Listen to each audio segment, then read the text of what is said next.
నమస్తే, నేను సిరి. ఒక 4-5 రోజుల నుంచి చూసుకుంటే బాగా వినిపిస్తున్న వార్త ఏదైనా ఉంది అంటే అది బెట్టింగ్ యాప్స్ గురించి అయితే బాగా వినిపిస్తుంది. అసలు ఈ బెట్టింగ్ యాప్స్ ఏంటి, ఎందుకు బెట్టింగ్ యాప్స్ని ప్రమోట్ చేసిన వాళ్ళ మీద ఇన్ని కేసులు పడుతున్నాయి, అరెస్టులు అంటున్నారు. అసలు బెట్టింగ్ యాప్స్ని ప్రమోట్ చేస్తే తప్పేందని చెప్పి కొంతమంది అంటుంటే అసలు బెట్టింగ్ యాప్స్ అనేది ఇల్లీగల్, ప్రమోట్ చేయొద్దు, వాటి వల్ల చాలామంది ప్రాణాలు కోల్పోతున్నారు, రోడ్డు పాలు అవుతున్నారన్నా కూడా వాళ్ళు బెట్టింగ్ యాప్స్ని ప్రమోట్ చేస్తుండ్రు. అయితే మరి ఈరోజు 11 మంది మీద అయితే కేసు అయితే నమోదు చేసిండ్రు పంజాగుట్ట పోలీస్ స్టేషన్లో. అయితే ఇంకా చాలా మంది ఉన్నారు, అంటే వీళ్ళే కాకుండా చాలా మంది ఉన్నారు. వాళ్ళైతే సెలబ్రిటీస్, ఇంకా పెద్ద సెలబ్రిటీస్ అయినా కూడా మరి వాళ్ళ మీద అయితే కేసులు అయితే నమోదు కాలే. మరి వీళ్ళైనా ఇంకెవరైనా ఉన్నారా? చాలా మంది పేర్లు అయితే బయటకు రావాల్సి ఉంది. మరి ఎందుకు ఈ 11 మంది మాత్రమే కనబడ్డారు? మరి వాళ్ళ మీద ఎప్పుడు చర్యలు తీసుకునే అవకాశం ఉంది, వాళ్ళ మీద కేసులు ఎప్పుడు పెట్టే అవకాశం ఉంది అనేది. ఇంకొకటి ఏంటంటే, ఒకవేళ వీళ్ళకి శిక్షలే కనుక పడితే ఎలాంటి సెక్షన్స్ మీద శిక్ష పడే అవకాశం ఉంది, ఇవన్నిటి గురించి ఇవ్వడానికి మనతో పాటు ఉన్నారు హైకోర్టు అడ్వకేట్ నిఖిలేష్ తోగరి గారు మనతో పాటు ఉన్నారు. నమస్కారం సార్. నమస్తే అండి. నమస్కారం సార్. ఇప్పుడు చూస్తున్నట్టయితే నేను డైరెక్ట్ పాయింట్లోకి వస్తున్నాను సార్. ఓకే. అసలు ఈ బెట్టింగ్ యాప్స్ అనేవి మన తెలుగు రాష్ట్రాలలో ఇల్లీగల్ అంటారు, పక్క రాష్ట్రాలనేమో లీగల్ అంటారు. అండ్ ఇక్కడ చూస్తేనేమో కొంతమంది సెలబ్రిటీసే కావచ్చు, యూట్యూబర్సే కావచ్చు, ఇన్ఫ్లుయెన్సర్సే కావచ్చు, వీళ్ళందరేమో ప్రమోట్ చేస్తున్నారు. వీళ్ళ వల్ల కొంతమంది ఏంటంటే ఆత్మహత్యలు చేసుకున్నారు, కుటుంబాలకు దూరమైనరు, కుటుంబాలు అన్ని రోడ్ల మీదకి వచ్చి పడిపోయినాయి. వీళ్ళు ఏమంటారు, మేము చేయకపోతే ఇంకెవరన్నా చేస్తారు, అందుకే మేము చేస్తున్నామని వీళ్ళు బాహాటంగా ఇంటర్వ్యూలలో చెప్తుండ్రు. మరి ఈ రోజు చూసుకున్నట్టయితే ఒక 11 మంది మీద అయితే కేసులు అయితే నమోదైనాయి. మరి వీళ్ళకి ఎట్లాంటి శిక్షలు పడే అవకాశం ఉంది? ఇంకా కొంతమంది చాలా మంది ఉన్నారు, మరి వాళ్ళని ఎందుకు వీళ్ళు కన్సిడర్ చేయలేదు ఏందంటారు? అసలు మేము చేయకపోతే 10 మంది ఇంకో 10 మంది చేస్తారు అని చెప్పడం, మేము ఒప్పుకుంటున్నాము ఇంకో 10 మందితో కూడా చేయిస్తామని చెప్పి ఎంకరేజ్ చేయడమే ఇది ఇంకొక నేరం అవుతుంది. ఒకటి, మీరు చేయొద్దు, ఇంకో 10 మంది చేయకుండా కాపాడాలి. మీరు లెక్క ప్రకారం లీగల్గా మీరు తెలుగు రాష్ట్రాల్లో తెలంగాణ, ఆంధ్రప్రదేశ్ లాంటి కొన్ని స్టేట్స్ ఏవైతే ఉన్నాయో బెట్టింగ్స్, మనీ లాండరింగ్స్కు, ఇలాంటి criminal intention of money laundering సంబంధించింది, మనీ ఫ్రాడ్స్ ఏదైతే ఉన్నదో అవన్నీ కూడా మనకు లీగల్గా వాయిడ్ చేసినాయి, అంటే మన రాష్ట్రాల్లో వర్తించవు. సో అటువంటప్పుడు మీరు దాని గురించి తెలుగులో చెప్పడం కానివ్వండి, తెలుగు పీపుల్ని ఎంకరేజ్ చేయడం కానివ్వండి, లేదా మనీ లాండరింగ్ చేయండి, బెట్టింగ్ పెట్టండి, పేకట్ ఆడండి, ఆన్లైన్ రమ్మీ ఆడండి, ఇలాంటి అన్ని కూడా మీరు చేయండి అని ఎంకరేజ్ చేసే పరిస్థితి లేదు. ఇక్కడ చేస్తున్నారు కాబట్టి మేము కేసులు పడ్డాయి. కేసులు పడ్డం కరెక్టే. అండ్ వీళ్ళే ఈ 11 మంది కాకుండా పోలీసులు ఇంకా మిగతా వాళ్ళ మీద కూడా, ఇప్పుడు ఈ 11 మంది మీద కూడా ఎవరు కంప్లైంట్ ఇవ్వలేదు అని తెలిసింది, వాళ్ళు సుమోటోగా కేసు తీసుకున్నారు. కాకపోతే మిగతా వాళ్ళు కూడా ఎవరెవరైతే దృష్టిలో ఉన్నారో మన పోలీసుల దృష్టికి రాలేదనుకుంటాను. సో మిగతా వాళ్ళు కూడా కొంత సెలబ్రిటీలు ఉన్నారు అని చెప్పి కూడా మీరు అనే విషయం ఇప్పుడే విన్నాను. ఎవరైతే సెలబ్రిటీలు ఉన్నారో మీరు కంప్లైంట్ చేసినా, పోలీసుల దృష్టికి వచ్చినా వాళ్ళను కూడా 100%గా ఈ కేసులో ఇన్వాల్వ్ చేసే అవకాశం అయితే 100% ఉంది. Right sir. ఇప్పుడు మీరు అన్నారు ఎవరు కూడా వీళ్ళ మీద కంప్లైంట్ చేయలేదు, సుమోటోగా తీసుకున్నారు అంటే, ఒకవేళ ఎవరైనా వచ్చి కంప్లైంట్ చేస్తే వీళ్ళకి పడే శిక్షలు ఏంటి, ఏ సెక్షన్స్ ప్రకారం పడే అవకాశం ఉంది? ఎందుకంటే వీళ్ళు ప్రమోట్ చేయడం వల్ల వీళ్ళు డబ్బులు కోల్పోయారు, ప్రాణాలు కూడా కోల్పోయారు. కొంతమంది డబ్బులు కోల్పోయారు, ప్రాణాలు కోల్పోయారు. మరి వీళ్ళకి మనీ బ్యాక్ ఇచ్చే అవకాశం ఉందా, లేకపోతే ఎలాంటి శిక్షలు పడే అవకాశం ఉంది? సైబర్ నేరాలలో ఆన్లైన్లో జరిగే ఏవైతే నేరాలు అయితే ఉంటాయో దీంట్లో మనీ బ్యాక్ రావటం అనేది మర్చిపోవాల్సిందే. ఇంకా మనం మనీ బ్యాక్ అనేది వచ్చే పరిస్థితి అయితే కనిపించదు. ఎందుకంటే ఇంతకుముందు ఆల్రెడీ ఎన్నో చైనా యాప్లు ఈ మనీ బెట్టింగ్ పెట్టడం కావచ్చు, లేదు అంటే ఈ మినీ ఫైనాన్స్ ఏదో ఇచ్చారు, ఆన్లైన్ ఫైనాన్స్ ఇచ్చారు, అవి కూడా ఇప్పటిదాకా కేసులు పడ్డాయి. ఆ కోర్టుల చుట్టూ, న్యాయస్థానాల చుట్టూ తిరుగుతున్నారు వాళ్ళు, కానీ మనీ రిటర్న్ వచ్చే దాఖలాలు అయితే లేవు. ఇప్పుడు కూడా మనీ దాఖలాలు అయితే ఉండవు. కానీ ఎవరైతే ప్రమోట్ చేస్తున్నారో, ఎవరైతే యాప్ని ఈ తెలుగు రాష్ట్రాల్లో కూడా ఓపెన్ అయ్యేటట్టుగా అడ్రస్, పిన్ కోడ్ నంబర్స్ అయితే ఎవరైతే ఎలా చేశారో ఆ యాప్ సంబంధించిన ఓనర్స్ కూడా దీనిలో కేసులో ఇన్వాల్వ్ చేస్తే కనుక ఆ యాప్స్ ఇక్కడ టర్మ్స్ అండ్ కండిషన్స్ మార్చేసి ఈ తెలుగు రాష్ట్రాల్లో ప్లే కాకుండా, తెలుగు రాష్ట్రాల్లో ఓపెన్ కాకుండా అయితే వాళ్ళు రిస్ట్రిక్ట్ చేయొచ్చు దాన్ని. వారు చేయలేదు అని అంటే వాళ్ళు మనీకి అలవాటు పడ్డారు, ఈజీ మనీకి అలవాటు పడ్డారు. ఈజీ మనకు అలవాటు పడి ఎవరైతే ఆడుతున్నారో, ఎవరైతే మనీ ఇది చేస్తున్నారో వాళ్ళు చేస్తున్నారు. వీళ్ళు ఎలా చేస్తారు అని అంటే, ఇంకొక విషయం ఏంటంటే, ఫస్ట్ ఇప్పుడు మనం చాలా మంది చెస్ ఆడే వాళ్ళకు ఒక ఎగ్జాంపుల్ చెప్తాను. చెస్ గేమ్ మనం రెగ్యులర్గా ఆడుతూ ఉంటాం. చాలా చెస్ వచ్చిన వాళ్ళు కూడా మన చెస్, క్యారమ్స్ అని ఇప్పుడు మనకు ఫోన్లో, ట్యాబ్స్లో ఆడుతూ ఉంటాం. అలా ఆడుతున్నప్పుడు ఫస్ట్ చెస్లో ఒక 3 రకాల గేమ్స్ ఉంటాయి. ఈజీ స్టెప్స్ అని, మిడ్ లెవెల్ అని, హై లెవెల్ రిస్క్ అని చెప్పి. సో ఎవరైతే పర్ఫెక్ట్గా ఆడతారో వాళ్ళందరూ హై లెవెల్ రిస్క్ను క్రాస్ చేయడం కూడా, చెస్లో గెలవడం కూడా చాలా టిపికల్గా ఉంటుంది. కష్టతరంతో కూడా కూడుకున్న, అంటే మనం ఒక గేమ్ గెలిస్తే ఆ కంప్యూటర్ అనేది 10 గేములు గెలుస్తుంది. ఈ ఆన్లైన్ రమ్మీ కావచ్చు, పోక్ మ్యాన్ సంథింగ్ ఏదో ఉంది, ఇంకా చాలా ఆన్లైన్ గేమ్స్ కూడా ఉన్నాయి. వీళ్ళు ఫస్ట్ పబ్లిక్ని అట్రాక్ట్ చేయడానికి ఈజీ లెవెల్ అనే గేమ్ అనేది కండక్ట్ చేస్తుంటారు. ఆ ఈజీ లెవెల్ గేమ్లో ఫస్ట్ ఒక 2-3 గేమ్స్ వస్తుంటాయి. 2-3 గేమ్స్ వచ్చిన తర్వాత మెల్లిమెల్లిగా మిడ్ లెవెల్కి వెళ్తుంటారు. అక్కడ సగం రాగటం సగం పోవటం ఉంటుంది. ఎప్పుడైతే హై మనీ ఇన్వెస్ట్ చేస్తామో ఇంకెక్కువగా అడిక్ట్ అవుతామో, ఒకసారి దానికి వచ్చిన తర్వాత ఇంకా ఆశ పుట్టుకుంటుంది ఆ మనిషికి, ఆడే వాళ్ళకి ఆశ పెరిగిన కొద్దీ ఇంకా రెగ్యులర్గా ఇన్వెస్ట్ చేయడం స్టార్ట్ చేస్తుంటారు. వాళ్ళు హై లెవెల్ గేమ్ అనేది స్టార్ట్ చేస్తూ ఉంటారు. అప్పుడు ఇన్వెస్ట్ చేసిన మనీ అంతా పోవటం తప్ప రావటం అనేది ఉండదు. ఇది కంప్లీట్గా ఆన్లైన్లో మనీ కంప్లీట్గా ఫ్రాడ్ చేస్తూ మనీ దోచుకునే ఒక ప్రక్రియ, లేదు అని అంటే ఒక రాబరీకి మారు పేరు అని చెప్పొచ్చు. ఇక్కడ చూసుకున్నట్టయితే సార్, సజ్జనార్ గారు లాంటి పెద్ద వ్యక్తులు కూడా వీడియోలలో కావచ్చు, ట్వీట్ల రూపంలో కావచ్చు, ఆల్రెడీ ఇట్లాంటి వాటికి చెయ్యకండి అని చెప్తున్నా కూడా స్టిల్ వీళ్ళు ఇంకా వాళ్ళ వీడియోలు మనకి సోషల్ మీడియాలో కనబడుతున్నాయి అంటే వీళ్ళకి భయం లేదనుకోవాలా? మా అమ్మాయిలు ఏం చేస్తాయిలే, లాలో మేము ఏదో ఒక లూప్ హోల్ పట్టుకొని బయటకు వస్తామని అనుకుంటున్నారా? సెషన్స్ అంత స్ట్రాంగ్ ఏం లేవు కాబట్టి మనకు బెయిల్ ఒకవేళ శిక్షలు పడ్డా కూడా బెయిల్ దొరుకుతాయని అంత ఈజీగా అనుకుంటున్నారు. ఏంటి సార్ వాళ్ళ ధైర్యం ఏంటంటారు? ఇప్పుడు వాళ్ళకు ఒకటి నిర్లక్ష్యం అనేది కొట్టొచ్చినట్టు కనిపిస్తుంది.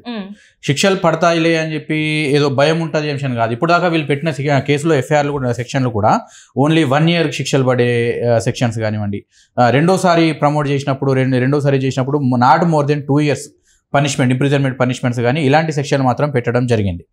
సో అదేంటి gaming act of section 3 and 4 వల్ల సో ఇలా పెట్టడం జరిగింది.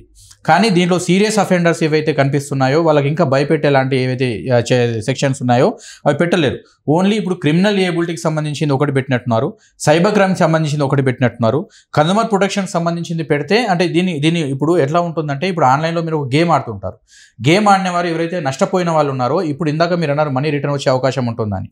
సో వాళ్ళు కన్జ్యూమర్ ఫోరం కోర్టులో ఒకవేళ పిటిషన్ వేస్తే 100%గా ఆ యొక్క మనీ ఫ్రాడ్కి సంబంధించిన ఏదైతే ఇన్వెస్ట్మెంట్ చేసి ఉన్నారో ఆ మనీ అంతా రిటర్న్ తీసుకొచ్చే అవకాశం 100% ఉంటుంది. కన్జ్యూమర్ కోర్టులో ఇలాంటి కేసు వేయచ్చు. ఒకటి క్రిమినల్ లియబిలిటీ, రెండోది సైబర్ ఫ్రాడ్, మూడోది మనీ లాండరింగ్ ఫ్రాడ్, నాలుగోది కన్జ్యూమర్ ప్రొటెక్షన్ ఫ్రాడ్, ఆ తర్వాత advertising violations, breach of social media policies. ఇన్ని రకాల చట్టాలు అనేవి దీన్ని నిర్బంధిస్తూ ఉన్నాయి. అయినా ఇవన్నిటి గురించి పూర్తి అవగాహన లేక, వాళ్ళకి తెలియక ఇవన్నిటిని ఎంకరేజ్ చేయటము, ప్రమోట్ చేయటము జరుగుతుంది. అండ్ ఇంకొకటి ఏంటంటే సార్, ఇక్కడ వీళ్ళు ఈ యాప్లలో ప్రమోట్ చేయడం వల్ల వీళ్ళకి కోట్ల రూపాయల డబ్బులు వాళ్ళు ముట్ట చెప్తున్నారంటే, బయటకు వచ్చిన వార్తలు ఏంటంటే ఒక్కొక్కరు అయితే 20-30 కోట్ల రూపాయల పైన కూడా సంపాదించిండ్రు. అంటే బెట్టింగ్ యాప్ లో వాళ్ళకి ప్రమోషన్ చేసినందుకే అంత ఇస్తున్నారంటే వీళ్ళకి ఎంత పోతుంది? ఇది ఎందుకు వీళ్ళు అంటే ఇప్పుడు వాడికి అంటే ఎవరైతే ప్రమోట్ చేస్తున్నారో వాళ్ళకి లేకపోవచ్చు, బుద్ధి అవగాహన లేకపోవచ్చు, కనీసం పెట్టే వాళ్ళకైనా ఆ ఆలోచన ఉండాలి కదా. ఎందుకు ఈ సామాన్య ప్రజలు ఎందుకు అంత తొందరగా అట్రాక్ట్ అవుతున్నారు అని అనుకుంటున్నారు సార్? సామాన్య ప్రజల్ని అట్రాక్ట్ చేసే విధంగా గేమ్స్ డిజైన్ చేయబడతాయి. పాయింట్ నెంబర్ 1, ఫస్ట్ ఆ యాప్ ఉంది, ఈ యాప్ ఎలా పనిచేస్తుంది అనేది ఒక డెమో లాగా వాళ్ళకి, సామాన్య ప్రజలకు కావచ్చు, యాప్స్ గురించి తెలియని వాళ్ళకి కావచ్చు, ఒక డెమో లాగా ఎవరైనా చెప్పే వాళ్ళు ఉండాలి. కంపెనీ వాడు డైరెక్ట్గా ఇంతమందిని అపాయింట్ చేసుకోలేడు. సో ఇండైరెక్ట్గా ఎవరికైతే ఫాలోవర్స్ ఉంటారో, ఎవరికైతే ఇన్ఫ్లుయెన్సర్స్ లాగా ఉంటారో, వాళ్ళు ఆల్రెడీ ఒక బ్రాండ్ మార్కెట్లో ఒక ట్రస్ట్ క్రియేట్ చేసుకుని ఉంటారు. కాబట్టి వీళ్ళు చెప్పడం ద్వారా మిగతా వాళ్ళ అమాయకులని నమ్ముతారు అని చెప్పి ఒక ఉద్దేశంతో వాళ్ళను బుట్టలో వేసుకొని వాళ్ళకి ఎక్కువగా డబ్బులు పే చేస్తూ వాళ్ళు ఇస్తున్నారు. ఎస్, అయితే వీళ్ళు దీంట్లో అతి ఉత్సాహం చేసింది ఏంటంటే, వీళ్ళు చేసిన మెయిన్ ఎక్కడ నేరం చేశారనంటే, ఇప్పుడు ఎగ్జాంపుల్గా ఏదో నేను ఒక వీడియో చూసాను, సన్నీ యాదవ్ సంథింగ్. ఆ అబ్బాయి ఏం చేస్తాడు అని అంటే, ఇప్పుడు ఆ బెట్టింగ్ యాప్స్లో మరీ అంటే దాన్ని పూర్తి ఎంకరేజ్ చేసే విధంగా చాలా ఏం చేస్తాడు అంటే, ఒక షాప్కి వెళ్తాడు, ఈ బెట్టింగ్ యాప్లో మనీ రావడం వల్ల నేను ఇవాళ ఇంత పెద్ద గ్యాడ్జెట్ కొన్నాను, ఇది దీనివల్లే కొన్నాను అని చెప్పి చూపిస్తాడు. ఇప్పుడు కేసు ఫైల్ అయింది. నిజంగా ఆయన ఆ మనీ ఇప్పుడు నాకు బెట్టింగ్ యాప్లో వచ్చింది, ఆయనకు రాదు మనీ, ఇది ఓన్లీ ట్రాష్, ఇది అబద్ధం, కానీ పబ్లిక్ కి నమ్మించే విధంగా చెప్తాడు. అంటే ఈయన ఒక్కడే కాకుండా సార్ చాలా మంది ఇన్ఫ్లుయెన్సర్స్ ఇదే చెప్తారు. వాళ్ళు ఒక టీపై మీద డబ్బుల కట్టాలు అన్ని పెట్టేసి, నేను ఇంత సంపాదిస్తున్నాను, మీరు కూడా ఇంత సంపాదించాలనుకుంటే నేను పంపించే లింక్ ని ఓపెన్ చేయండి, టెలిగ్రామ్ కి రండి అని చెప్పేసి అంటూ ఉంటారు. It is a part of encouraging game, it is part of gambling the common people. So అది ఓన్లీ అందరినీ గ్యాంబ్లింగ్ చేయడానికి, ఎంకరేజ్మెంట్ చేయడానికి ఒక స్క్రిప్టెడ్ విషయమే తప్ప నిజంగా ఆ డబ్బులు దీంట్లో గేమ్లో వచ్చినాయి కావు వాళ్ళకి. ఇప్పుడు ఎగ్జాంపుల్గా మీరు కొన్ని మనం క్రికెట్ యాడ్స్, ఈ హీరో యాడ్స్ చూస్తుంటాం. విమల్ తినండి, విమల్ తినడం వల్ల ఇంత స్వాదిష్ట అయినాం అని చెప్పి యాడ్ ఇస్తారు. నిజంగా వాళ్ళు విమల్ తినరు. కూల్ డ్రింక్ తాగండి, మీరు ఇది చేస్తారు అది చేస్తారు, నేను కూల్ డ్రింక్ తాగటం వల్ల నేను ఇలా హీరోలాగా మారాను అని చెప్తారు. నిజంగా వాళ్ళు కూల్ డ్రింక్స్ జోలికి పోరు, రెగ్యులర్గా వాళ్ళకి అసలు అబిచ్యువేట్ కాదు కూల్ డ్రింక్ కూడా. నిజంగా బూస్ట్ తినడం వల్లే నేను ఇలా ఉన్నాను అని చెప్పి కొందరు యాడ్స్ ఇచ్చారు. ఈవెన్ సచిన్ టెండూల్కర్ లాంటి వాళ్ళు కూడా. మేబీ వాళ్ళు తింటారో లేదో తెలియదు, కానీ రెగ్యులర్ అయితే వాళ్ళు తిన్నట్టు ఇక్కడ సాక్ష్యాలు లేవు. సో ఇలాగా బెట్టింగ్ అయితే వీళ్ళు జోలికి పోరు, కానీ బెట్టింగ్ కంపెనీస్ ఇచ్చే మనీకి ఆశపడి మిగతా వాళ్ళు ఏమవుతున్నారో కూడా చూడకుండా, మిగతా వాళ్ళ ఫ్యామిలీలు ఏమవుతున్నాయో చూడకుండా వాళ్ళని అందరినీ కూడా ఇబ్బందులు పెట్టే విధంగా వీళ్ళు ఒక స్క్రిప్టెడ్ ఎంకరేజ్మెంట్ అనేది చేస్తున్నారు. ఆ స్క్రిప్టెడ్ ఎంకరేజ్మెంట్లోనే భాగంగా ఈ గ్యాడ్జెట్స్ కొనడం అని, మనీ టేబుల్ మీద ఇట్లా చల్లుకొని ఆ మనీ మొత్తం దీనివల్లే సంపాదించినని, లేదా వెనుక బిల్డింగ్ ఒకటి చూపించి ఈ బిల్డింగ్ దీనివల్లే నేను కొన్నాను అని చెప్పి చూపించడం కూడా ఇలాంటి గేమ్లో భాగమే. Right sir. ఇంకొకటి ఏంటంటే చాలా మంది కొంతమంది బెట్టింగ్ యాప్స్ ని ఫస్ట్ లో ప్రమోట్ చేసిన వాళ్ళు తర్వాత ఆపేశారు. ఆపేసి వాళ్ళు ఏంటంటే సారీ నాకు తెలియకుండా నేను ఈ బెట్టింగ్ యాప్ ని ప్రమోట్ చేశాను అని చెప్పేసి మళ్ళీ ఒక వీడియోని రిలీజ్ చేసిండ్రు. ఇప్పుడు ఇంకొంతమంది అంటే గాల్లోకి డబ్బులు వెదజల్లిండ్రు, రోడ్డు మీద, నడి రోడ్డు మీద డబ్బులు. ఇప్పుడు మరి వాళ్ళకి ఇప్పుడు వాళ్ళు ప్రమోట్ చేస్తలేనని చెప్తున్నారు, మరి అలాంటి వాళ్ళకి శిక్షలు ఉన్నాయా లేవా? గతంలో ప్రమోట్ చేసి ఇప్పుడు ప్రమోట్ చేయట్లేదు అన్న వాళ్ళకి ఒకసారి ప్రమోట్ చేసినందుకే కేసు, ఇప్పుడు ప్రమోట్ చేయనందుకు కేసు కాదు. ప్రమోట్ చేసినందుకు ఒకప్పుడు ఒకప్పుడు తప్పు జరిగినట్టే. ఆ చేసిన తప్పుకు ఏదైతే ఉందో దానికి సంబంధించి మాత్రమే కేసు పెట్టారు. ఇప్పుడు ప్రమోట్ చేయట్లేదంటే ఇప్పుడు కేసు ఎందుకు పెడతారు? మీద పెట్టారు. ఇప్పుడు చేయట్లేదు, అప్పుడు చేసినాం, తెలియగా చేసినాం, ఇప్పుడు అయితే మేము చేయట్లేదు కాబట్టి మేము తప్పు చేయలేదు అన్నట్టు మమ్మల్ని కన్సిడర్ చేయాలి. అవును, ఇంతకుముందు ఒక మర్డర్ చేసినారు, ఇప్పుడు చేయట్లేదు అంటే అది నిజం అవుతుందా? ఇంతకుముందు జరిగిన నేరానికే కదా మీకు పనిష్మెంట్ ఈ యొక్క సెక్షన్ అప్లై చేసి ఎఫ్ఐఆర్ ఫైల్ చేసింది, కేసు పెట్టింది. తప్పు ఒకసారి చేసిన తప్పే, కంటిన్యూ చేసిన తప్పే. ఇప్పుడు కోర్టు ముందరకు పోతారు, ప్రతి ఒక్క నేరం ఫైల్ అనోడు ఇప్పటిదాకా నేను ఏం చేయలేదండి, గతంలో ఏం కేసులు లేవు, ఇది ఒకటే కేసు ఉంది, ఇక పైన ఈ జోలికి రాను అంటారు. అలాంటప్పుడు వాళ్ళందరూ కూడా ఇన్నోసెంట్ పర్సన్స్ అవుతారు. ఈ విషయం నేను ఎందుకు అడిగానంటే చాలా మంది మధ్య కాలంలో చెప్తుంది ఏంటంటే మేము అప్పుడు చేసినాం కానీ ఇప్పుడు చేయట్లేదు, సో ఇప్పుడు మేము శిక్ష అర్హులం కాదు అన్నట్టు వాళ్ళు మాట్లాడుతున్నారు. వాళ్ళు 100 చెప్తారు, కానీ కోర్టు అని ఒకటి ఉంటుంది, చట్టం అని ఒకటి ఉంటుంది. చట్టం పరిధిలో జ్యుడిషియర్ మైండ్ ఇది ఎంటైర్లీ డిఫరెంట్. చట్టం అనేది మీరు నిజంగా నేరం చేశారా లేదా అనే పాయింట్ ఆఫ్ వ్యూలో, నేర ప్రవర్తన ఉందా లేదా, నేరం యొక్క మీ యొక్క నేరం చేసేది ఏదైతే ఉందో ఆ ఇంటెన్షన్ ఉందా లేదా అనేది, మెన్సరియా ఉందా లేదా అనేది చెప్తుంది. ఇప్పుడు దీన్ని ఏ క్రైమ్ కింద చూస్తారు సార్? మరి వీళ్ళు సైబర్ క్రైమ్ కింద పెట్టారమ్మా ఒకటి. అండ్ ఆన్లైన్లో సోషల్ మీడియాలో కూడా ఒకటి మన ముఖ్యమంత్రి రేవంత్ రెడ్డి గారు కూడా ఒక మాట అన్నారు ఏంటంటే, సోషల్ మీడియా మీద కంట్రోలింగ్ చేస్తూ ఒక చట్టం కూడా చేసే దిశగా మేము అడుగులు వేస్తున్నామని చెప్పారు. ఇది చాలా హర్షించదగ్గ విషయం, నిజంగా చట్టం తీసుకురావాల్సిన విషయం. ఏదైనా కానీ ఇప్పుడు సోషల్ మీడియాలో ఎలాగైపోయింది అంటే, ప్రతి ఒక్క ఫోన్ పట్టుకుని, ఇప్పుడు అందరి చేతిలో స్మార్ట్ ఫోన్లు అయినాయి, ఫోన్ పట్టుకున్న ప్రతి ఒక్కరు కూడా ఓపెన్ చేసి చూడగానే 2 యాప్స్కి 2-3 యాప్స్కి ఇంప్రెస్ అవుతున్నారు, దాంట్లోనే ఇన్వాల్వ్ అవుతున్నారు. ఒకటి టైం వేస్ట్ చేస్తూ, ఒకటి ఇన్స్టాగ్రామ్, 2 యూట్యూబ్. ఈ రీల్స్ అనేవి ఏదైతే ఇంతకుముందు టిక్ టాక్ ఉండింది, ఇప్పుడు యూట్యూబ్, ఇన్స్టాగ్రామ్, సంథింగ్ స్నాప్చాట్ ఇలాంటివన్నీ వస్తున్నాయి. సో ఆ యొక్క రీల్స్ పరంగా ఆ రీల్స్ ఓపెన్ చేసే చాలు ఈ బెట్టింగ్ యాప్ సంబంధించిన అడ్వర్టైజ్మెంట్, స్పాన్సర్డ్ అని చెప్పి మరి బెట్టింగ్ యాప్స్ సంబంధించిన అడ్వర్టైజ్మెంట్స్ రావటం, ఇలాంటివన్నీ చేస్తున్నారు. సో దీనివల్ల ఏమవుతున్నారు అంటే, తెలియని వాళ్ళు డబ్బులు, ఇప్పుడు చాలా మందికి ఉపాధి లేదు, వాళ్ళ దగ్గర ఒక 10,000 ఉంటాయి, 10,000 పెడితే ఇంకొక ₹1,00,000 వస్తాయేమో అని చెప్పి ఒక మైండ్ సెట్తోనే ఉండి వాళ్ళు కూడా దాంట్లో ఇన్వాల్వ్ అవ్వడం అయితే జరుగుతుంది. అండ్ ఇంకొకటి ఏంటంటే సార్, ఇక్కడ మీరు ఇందాక మరి స్టార్టింగ్ లో మాట్లాడారు తెలుగు 2 రాష్ట్రాలలో మనకి ఇక్కడ ఇల్లీగల్ అని. అయితే కొంతమంది పెద్ద స్టార్స్ ఏం చేస్తున్నారంటే వాళ్ళు ఇంగ్లీష్ లో గానీ హిందీలో గానీ చేస్తున్నారు ఈ యాప్ ప్రమోషన్స్. మరి వాళ్ళకి శిక్షలు లేవంటారా సార్? మరి సీఎం ఇండియాలో కూడా ఒక 2-3 స్టేట్లో, ఒకటి ఐ థింక్ మహారాష్ట్ర, 2 గోవా, ఇంకొకటి 2-3 స్టేట్స్ ఉన్నాయి, దాంట్లో మాత్రమే legal. Not only in India, other countries also, most of the countries they are trying to ban this illegal betting apps. దీనివల్ల ఏమీ రాదు. ఇప్పుడు ఆన్లైన్ ఎంత పెద్ద ప్లాట్ఫామ్ అంటే, ఇప్పుడు ఆఫ్లైన్లో ఏదైతే మనం భూమి మీద హైదరాబాద్లో ఒక పట్టణం ఉంది, ముంబై ఒక పట్టణం, ఒక మిగతా చిన్న వరంగల్, ఆదిలాబాద్, నిజామాబాద్, కాకినాడ ఇలాంటి ఎట్లయితే పట్టణాలలో ఒక గ్రూప్ ఆఫ్ పీపుల్ నివసిస్తున్నారో, ఆన్లైన్లో ఇలాంటి పేర్లు పెట్టకుండా ఒక ప్రపంచం క్రియేట్ అయింది, that is social media. So దానికి ఒక బౌండరీ అనేది లేదు. మీరు ఒక్కసారి ఒక కంటెంట్ అనేది ఆన్లైన్లో పోస్ట్ చేస్తే ప్రపంచం మొత్తం తిరిగి వస్తుంది, మీరు లీగల్గా పెట్టినా ఇల్లీగల్గా పెట్టినా. సో ఖచ్చితంగా సోషల్ మీడియాకి అనేది ఒక గైడ్ లైన్ అనేది కావాలి. ఏది పోస్ట్ చేస్తున్నారు వాళ్ళు అంటారు, నేను ఎక్కడో మహారాష్ట్రలో పెట్టినానండి, మహారాష్ట్రలో తెలుగు వాళ్ళ కోసం పెట్టాను, నేను ఇక్కడ తెలంగాణలోని తెలుగు వాళ్ళకి పెట్టలేదు, ఆంధ్రాలోని తెలుగు వాళ్ళకి పెట్టలేదు అని తప్పించుకునే అవకాశం ఉంటుంది. ఈ క్వశ్చన్ ఎందుకు అడిగానంటే సార్, ప్రముఖ నటులు అంటే హీరోలు ఒక రోజు మనం చూసుకున్నట్టయితే రానా గారు ఆయన చేస్తున్నారు, అండ్ మంచు లక్ష్మి గారు చేస్తున్నారు, అండ్ ఇంకొకటి నిధి అగర్వాల్.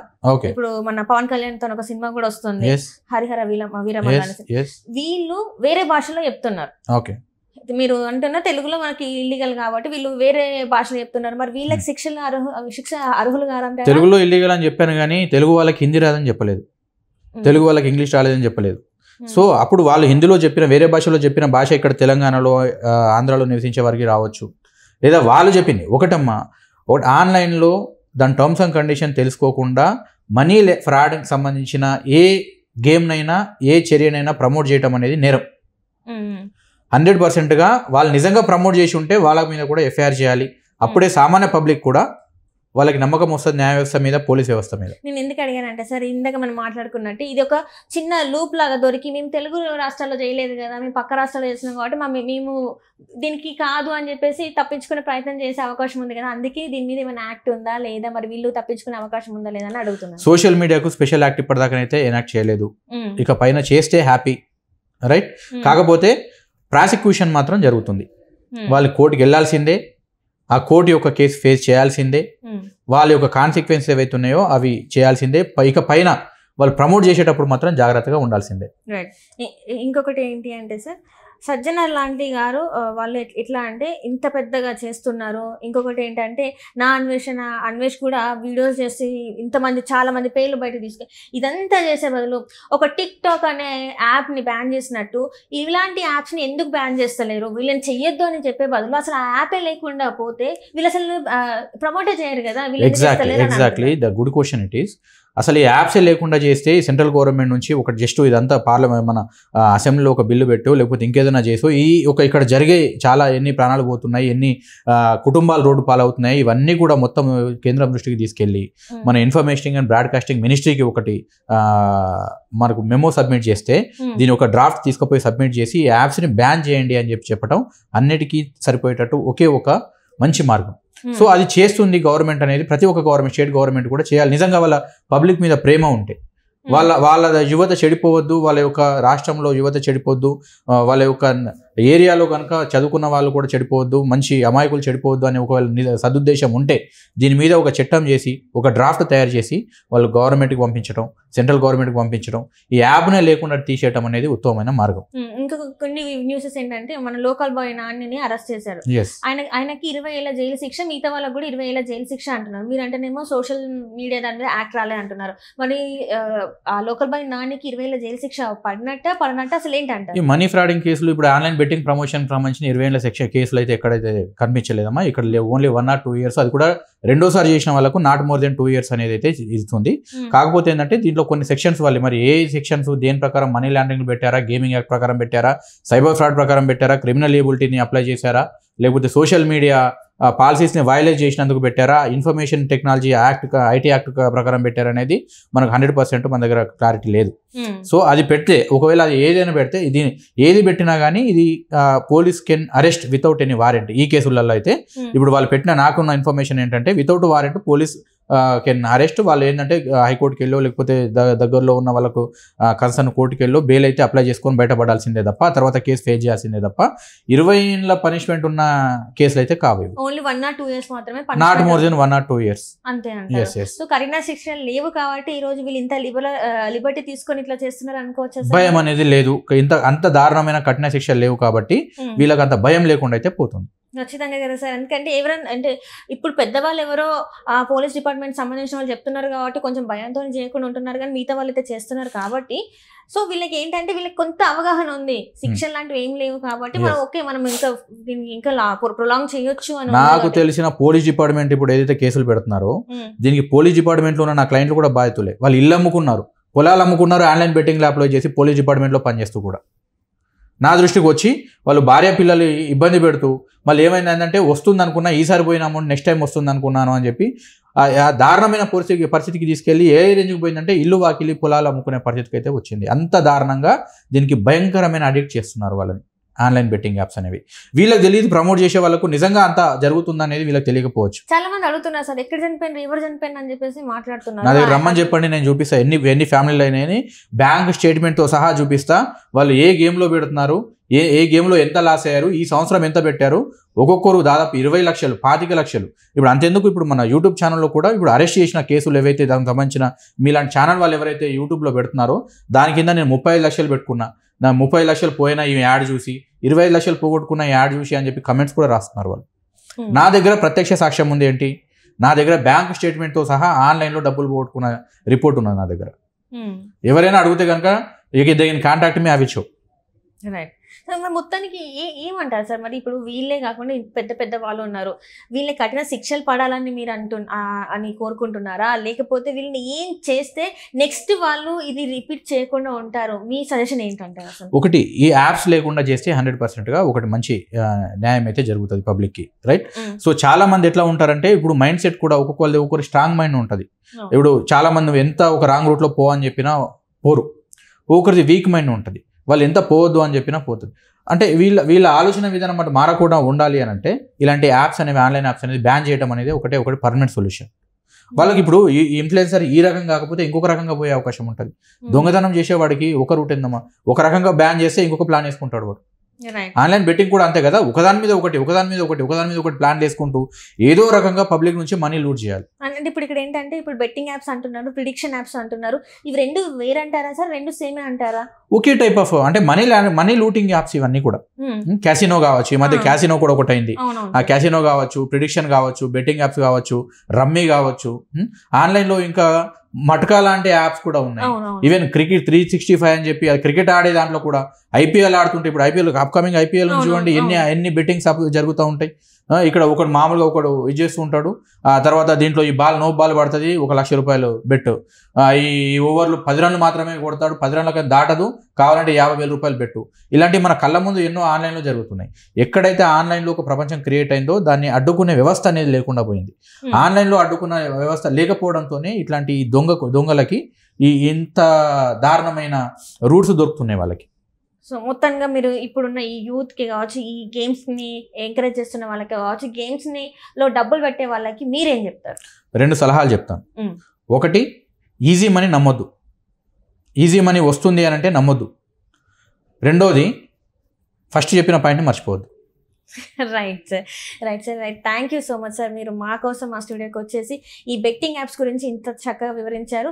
సో మీరు ఇంకొన్నిసార్లు కూడా మీరు మా స్టూడియోకి రావాల్సి ఉంటుంది, ఎందుకంటే ఇది ఇక్కడితో ఆగేలాగా అనిపించట్లేదు. సో దీని మీద ఇంకొన్నిసార్లు కూడా మనం కూర్చొని చర్చించే ఉంటుంది కాబట్టి, సో ఇంకా మీరు వచ్చి మాకు ఇంకా కొంచెం అవగాహన పెంచాలని మనస్ఫూర్తిగా కోరుకుంటున్నాను. Thank you so much sir. నమస్తే, థ్యాంక్ యూ వెరీ మచ్. అలాగే ఇలాంటి యాప్స్ మంచి ఇంటర్వ్యూ కండక్ట్ చేశారు. ఒకటి, ఇలాంటి యాప్స్ మీదే కాకుండా సోషల్ మీడియాలో ఎన్ని రకాల ఫ్రాడ్స్ ఉన్నాయో, ఎంతమంది ఎన్ని రకాలుగా నష్టపోతున్నారో అవేర్నెస్ క్రియేట్ చేయడం అనేది ఇలాంటి పబ్లిక్ ప్లాట్ఫామ్తోనే. మీరు ఇది ప్రోగ్రామ్ చేయండి, 100%గా మా సపోర్ట్ ఉంటుంది, ఎంకరేజ్మెంట్ ఉంటుంది. మీరు ఎన్ని రకాలుగా మంచి ప్రోగ్రామ్ చేసినా 100%గా మేము సపోర్ట్ ఇస్తాము. దాన్ని మనం పబ్లిక్కి తీసుకుపోయేటట్టు కూడా చేద్దాము. Thank you for conducting this such nice interview. Thank you very much. నమస్తే.